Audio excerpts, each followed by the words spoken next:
There it is, breaking news. Spencer Dinwiddie is coming back to the Dallas Mavericks on a 1-year deal. We're going to break it down here on Mavericks Today. He's Jeffrey Cooperstein. I'm Harrison Graham. Coop, we put out a video in the last hour about Dinwiddie being the supposed favorite per Marc Stein, interest in a couple others as well.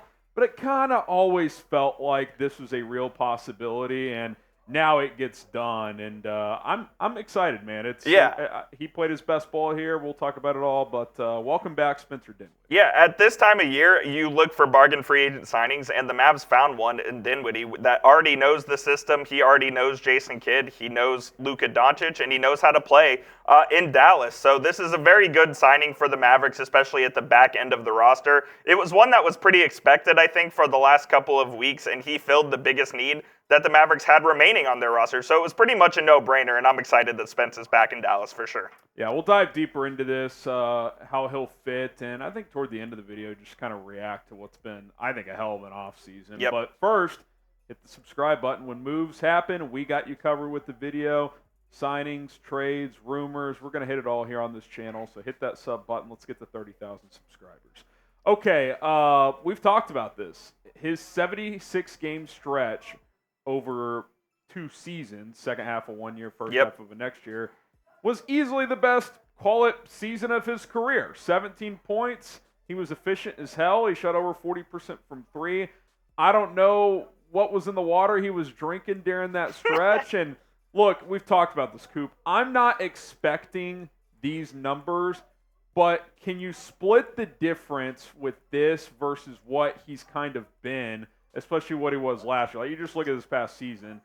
He was 13 points on way less efficiency. So forget the points per game. From an efficiency standpoint, can he shoot like 42, 43% from the field, 35, 36, 37% from 3? If he gives you that and his creation ability off the bounce and his size and rebounding and all that stuff, I don't see how you could count this but anything but a great signing. Agreed. Considering what the cost is going to be, which will either be the vet minimum or a small chunk of the mid-level exception, which we know the Mavs have a few $1 million left in there. You said it yourself. I mean, that 76-game season, if you want to call it, was by far the best basketball of his career. And I think Spence ended up realizing that. He's like, hey, this is where I had the most success. Why not go back there and see if I can't replicate it? I think he'll play I don't know if significant's the right word. He will play a role this season on this team. It's not like he's going to be a DNP for most of the games. I believe he will be at the back part of this rotation, probably playing 10 to 15 minutes a night, trying to spell Luka and Kyrie.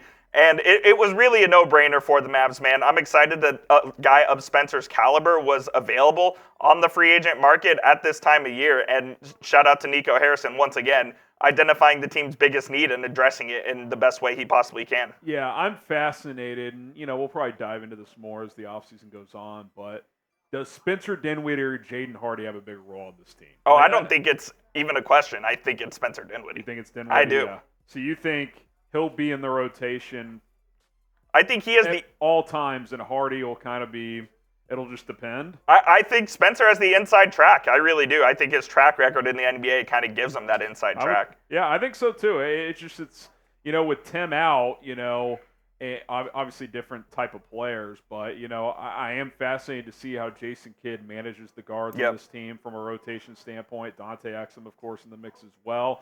I'm excited. You needed that third pure ball handler type that can create for himself and others, and Dinwiddie has proven that for a long time in the NBA. And I will be curious to see what he says about the free agency decision last February after the trade deadline when he got bought out, when he chose the Lakers over the Mavericks. I think he'll admit it was a mistake, but we'll have to see what happens when he talks about that. I think he admitted it was a mistake because he signed with the Mavs. Who has the balls to ask him that question in that press room? Oh, we all know who it is. Timmy Mack, get on it. Get on it, Get Timmy. to it, Timmy. Grade the signing, A, B, C, D, or F. Spencer Dinwiddie back to Dallas. I think considering the cost, considering the stage of free agency, considering what he's done on this team before, it has to be an A. I mean, even if it goes poorly, it's not like it costs you anything. So I think it's a good fit. I think it's a good signing. It fills a need, and he's a guy who's familiar with this team and city. So I'm giving it an A signing. And now when you look at this roster here, Coop, it's, where are the weaknesses? I guess if you had to identify one area, would you like to have one more long wing You would. that could defend? Because Summer League, whatever, I don't think Omax is ready. He's not. That's my takeaway from where he's at right there. So, you'd like to have one more 6'8" guy that can defend on the perimeter. But, look, you look across the NBA, very few, if any, teams are going to be flawless across the board. Sure. I think this is a top 5-6 roster out there right now. I really do. It is a damn good roster, man. Again, Nico Harrison deserves all the credit for basically tearing this entire thing down after the disaster of the 22-23 season, and then making this an NBA Finals team the year after, and I think they improved again in this offseason. It is a really good roster, man. I mean, he literally ripped this down to Luka and the studs. Basically. And traded for Kyrie, and then from there just kind of rebuilt this team. And when he made a mistake in free agency in Grant Williams, he rectified it pretty quickly by going out and getting PJ Washington. So the guy knows what he's doing, plain and simple. The roster isn't fully complete, though. I just put a short out on the channel about this. AJ Lawson's going to be cut. Yeah. And I think they're going to re-sign Markieff Morris to be that OG Udonis Haslem type role. 15th guy on the Exactly. Roster. Not going to play very often, but his voice is there. A lot of the Mavs players credit him for the turnaround at the end of last season when he spoke up in that players-only meeting. So I expect Lawson to be cut. Maybe they re-sign him on a training camp deal to see if he earns his spot. But I think that'll be the final roster is Lawson will be cut, and then Morris will be signed, and there's your 15. Yeah, and look, I'm sure some trade rumors will be out there, and we'll discuss anything that that's juicy, interesting. But I think they're kind of set. I do too. I think Keefe is number 15. Powell's your 14th guy, who's actually played pretty well in the Olympic prelims. So, I forgot about him. Yeah. But that's why you have to cut Lawson. Exactly. Because you can't have 3 borderline unplayable guys. In the regular season, if Powell has to play in a pinch, that's fine. That's okay. But, he's not playing in the playoffs. Lawson was never going to play in the playoffs. Morris isn't going to play in the playoffs. So, you don't want to, dwindle things down where you've got a fifth of your roster being unplayable. So, Dinwiddie in, Lawson out. That's where it appears this is going. And your top 13, Coop, who's your 13th guy right now? Omax? Oh, yeah, Omax is 13, a young, developmental 21-year-old, not bad. 22-year-old who's 6'8", is long, and has a ways to go, but... Is the season here yet? I know. I just want to see this team hoop. I said this a week ago when we were talking about Summer League. I just want to see this team ball. We're about...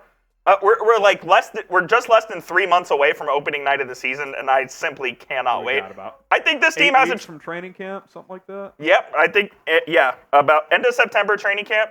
I think this team has a chance to make a run at it again, man. I really do. I think right now... Are they the favorite in the Western Conference? I think the Thunder and the Mavs, I think you could argue they are the clear top 2 in the West. Let's go. I think Denver's third now. I don't like what they've done the last 2 off seasons. Murray and Jokic, I know we're kind of on a tangent here with this breaking news, but that duo is awesome. I think their bench sucks, and I don't know, man. And adding Dinwiddie doesn't significantly move that needle, but it raises your floor. It raises your floor, exactly, and that's what they were trying to do with this signing. Think about Spencer Dinwiddie. Spencer Dinwiddie in Denver would be their 6th man. He would be. He 100% would be. Here, he's probably your 8th, 9th. He was the 6th man on the team that went to the conference finals with the Mavs in 22, and now he's your 11th guy. 8th, 9th. So 10th, you've improved significantly, and it's a fun time to be a Mavs fan, man. It really is. I'm gonna go ahead and tease this now. I think coming up this week, tomorrow, whatever, we're going to do a full kind of off-season breakdown video because I think it's deserved with what Nico's done this off-season. So hit the subscribe button, turn on notice for that. It's been a busy month or so. Yep. And we're going to kind of, recap it all because it's been wild. We'll see you guys soon. A lot of fun in Mavs land right now. Peace.